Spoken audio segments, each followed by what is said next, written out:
伫高雄捷运的美丽岛站有真大棚的玻璃艺术装置，不过昨日确实有人乌白弹钢珠啊，致使2号出口甲3号出口的强化玻璃是拢闭起。警方接到报案，伫对面的大楼随掠到一个姓吴的嫌犯。 3高的玻璃碎甲亲像蜘蛛网啊！高职人员以3透早到现场巡看毁损的状况。高雄捷运美丽岛站出口真有名的大型玻璃艺术装置，22暗时10点外，互人用钢珠啊射击，造成2号甲3号出口分别有2块复合式强化玻璃出现壁损。双层的强化胶合的玻璃，所以表面第一层破裂的话，内层还是安全的。因此出入口目前民众通行的话是安全无虞。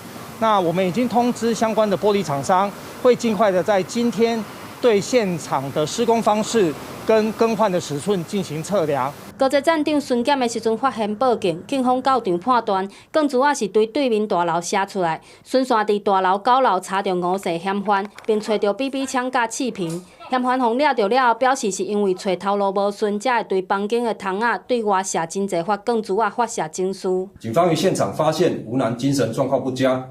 经了解，为吴男求职遇瓶颈，心情郁闷，遂向窗外射击 BB 弹发泄情绪。